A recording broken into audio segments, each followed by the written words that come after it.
Gerat lari menuju arah Mado. Sampai di Mado, dokter sendiri dihadang, kemudian dipukuli dengan besi, kemudian digiring ke jurang dan langsung ditendang ke arah jurang. Pada pukul 9 lewat sekitar 11 menit, mereka bergerak lagi menuju ke barak yang kedua yang dipimpin langsung oleh saya sendiri sebagai ketua tim. Di situ kami ada 6 orang. Saya sendiri sebagai ketua tim, Paman Selo, Paman Emmanuel Abi, Paman Patra, Suster Christine, Suster Anti dan juga Suster Ella yang sudah menjadi almarhum. Pada saat itu juga mereka melakukan hal yang sama, menghancurkan kaca-kaca jendela dan juga memukul pintu-pintu, berusaha untuk masuk ke dalam untuk menyerang kami. Mereka juga menyiram bensin di sekitar barak medis dan juga mulai membakarnya. Saat pembakaran terjadi, yang ada di dalam puskesmas hanya tersisa saya, Paman Patra dan juga ketiga suster itu. Paman Eman saat itu berada di dalam puskesmas karena sedang buang air besar. Pada saat itu sedang terjadi pembakaran, saya sendiri meminta untuk ketiga teman putri saya atau suster untuk kami segera keluar dari dalam barak itu. Tetapi karena mereka perempuan tidak bisa mengantisipasi situasi, sehingga mereka memilih lebih tenang di dalam barak itu. Makin lama asap makin tebal, rumah sudah mulai barak sudah mulai terbakar, sehingga saya memilih untuk mengurung ketiga teman suster tadi bersama saya langsung di dalam kamar WC karena agak lebih aman.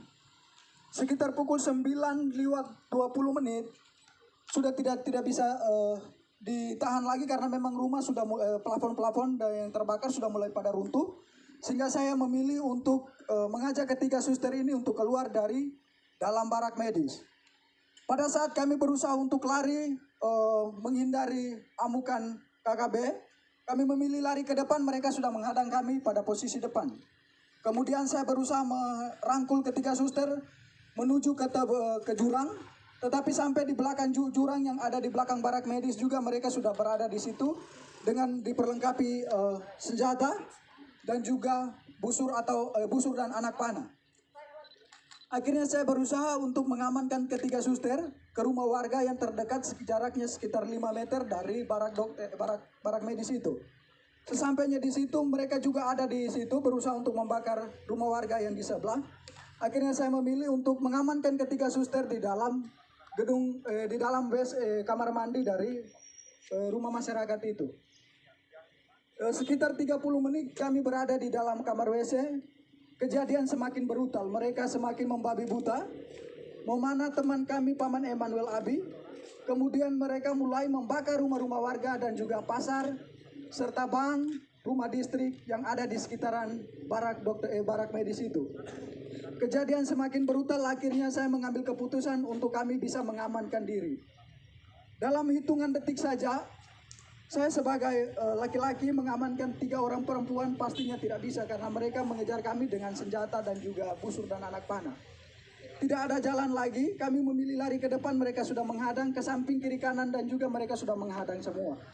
Akhirnya di belakang kami terdapat jurang yang cukup terjal, kedalamannya sekitar 500 meter dengan sudut ketajaman itu sekitar 90 derajat. Tanpa berpikir panjang, saya bertanya kepada ketiga suster itu bagaimana kita harus mengamankan diri. Mereka menjawabnya, kita lompat saja. Akhirnya tanpa berpikir panjang, saya menghitung 1 sampai 3 dan saya sendiri lompat pertama. Kemudian ketiga suster mengikuti saya untuk melompatnya. Sesampainya di bawah kami pikir bahwa kami sudah aman dari kejaran mereka, tetapi mereka tetap mengikut kami ke bawah. Sampai ke bawah saya sendiri tersangkut di akar pohon. Kemudian ketiga suster yang lainnya, yang satunya Suster Chris tersangkut di pohon juga. Suster Ella tersangkut di antara semak-semak. Kemudian Suster Anti, dia melompat jaraknya sekitar 150 meter ke kedalaman jurang gitu. Dan dia juga tersangkut di semak-semak. Mereka terus mengikut kami ke bawah, kemudian mendapati Suster Anti di bawah. Kemudian mereka naik, dapat lagi Suster Ella yang sekarang sudah ada di almarhum. Kemudian mereka dapat lagi Suster Chris. Saya sendiri mereka tidak dapat karena saya sembunyi di antara tebing dan juga akar-akar. Kemudian mereka mengumpulkan ketiga suster ini. Kemudian mereka semakin membabi buta. Mereka mulai menelanjangi suster dengan tidak membuka pakainya secara sopan, tetapi mereka menelanjangi dia dengan parang tajam atau parang, langsung dipotong saja pakaian mereka, mulai dibuka dari baju sampai celana dalam semuanya. Mereka tiga ditelanjangi, kemudian mulai dianiaya secara tidak manusiawi. Paha mereka ditikam, muka mereka ditonjok, kemudian minta maaf tetapi kemaluan mereka ditikam juga dengan parah. Kejadian semakin brutal karena jumlah mereka semakin banyak. Akhirnya suster-suster ini tidak berdaya lagi. Mereka semakin lemah, akhirnya mereka pingsan. Dalam keadaan pingsan mereka dipikir bahwa mereka sudah meninggal, sehingga terpaksa mereka didorong lagi ke dalam jurang yang lebih dalam. Kedalaman jurang itu sekitar 300 sampai 400 meter. Suster Christine yang didorong pertama, kemudian Suster Anti dan juga Suster almarhum atau Suster Ella. Sesampainya dibawa ke dalam jurang itu, Suster Anti langsung pingsan, dalam keadaan pingsan tidak sadarkan diri. Suster Chris masih sempat dari pingsannya bisa sadar. Suster Ella juga dari pingsannya bisa sadar kembali. Akan tetapi dalam keadaan itu mereka tetap ikut ke bawah. Kemudian Suster Anti dan Suster Chris masih bisa bertahan untuk memilih untuk menghindar dari mereka dengan menyembunyi di semak-semak. Suster Ella yang sudah tidak, walaupun dalam keadaan sadar tetapi sudah tidak berdaya, nyangkutnya di pohon sehingga mereka ikut ke bawah lalu membunuhnya secara babi buta dengan menikam di bagian perutnya dan juga kemungkinan mulutnya dibelah. Sehingga Suster almarhum dinyatakan meninggal pada saat itu. Kemudian teman-teman yang lain dari barak dokter, Paman Lukas dan juga Paman Siti, Suster Siti, mereka langsung bergegas menuju ke mengamankan diri di Koramil dengan pengamanan para TNI yang ada di tempat itu. Kemudian Paman Denny memilih untuk mengungsi, bertahan di rumah warga. Dokter sendiri langsung ditendang ke jurang. Paman Gerat yang lari bersama dokter ke Mado, sampai dengan detik ini juga belum ditemukan. Suster Ella yang menjadi almarhum sudah ditemukan 2 hari yang lalu, sekitar pukul 17:30 kami berhasil menemukan dia bersama Suster Chris. Suster Chris bertahan selama 3 hari berada di bawah jurang itu. Puji Tuhan dia masih hidup. Yang meninggal hanya Suster Ella. Dia sudah ditemukan dalam keadaan tidak bernyawa. Mukanya sudah penuh pada belatung karena dibelah semua. Luka-lukanya sudah pada belatung semua. Dan kemungkinan ini hari ke-5, ke-6-nya, sehingga mungkin almarhum tinggal tulang atau daging, sisa-sisa dagingnya saja. Kemudian Paman Lukas dan juga Pak Suster Siti langsung diamankan oleh pihak tentara yang ada di Koramil menuju ke pos Pamtas 403 yang ada di ketinggian atau yang di puncak. Kemudian Paman Denny juga dari rumah warga bergegas menuju ke Koramil mengamankan diri di pos Pamtas bersama dengan pihak dari Koramil juga. Dokter sendiri bertahan selama berada di jurang dari pukul 9 lewat sampai sekitar pukul 9 malam. Baru dokter dari jurang menuju ke arah pos Pamtas 403. Saya, Paman Eman, dan juga Paman Patra bersama Suster Anti dan juga Suster Chris masih tetap berada di dalam jurang. Pada pukul 5 sore saya sendiri berusaha, karena melihat situasi sudah aman, saya berusaha keluar dari semak-semak, kemudian berlari menuju ke Koramil. Sesampainya di Koramil tidak ada petugas karena petugas semua sudah diarahkan ke pos Pamtas, sehingga saya memilih mengamankan diri di salah satu rumah warga yang ada di sekitaran Koramil itu.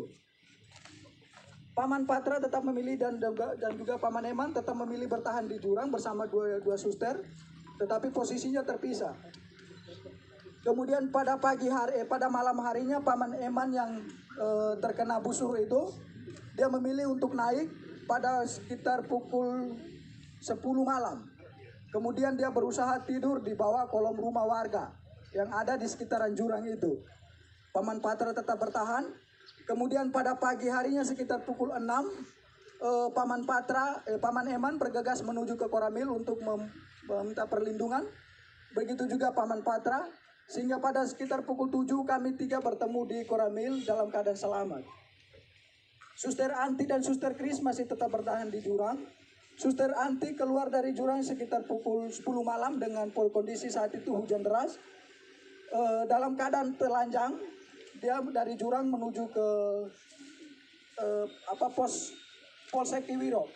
Sesampainya di Polsek Kiwirok tidak ada petugas karena memang petugas semua sudah pada ngungsi sudah pada diamankan ke pos Pamtas itu. Mereka bertugasnya di situ.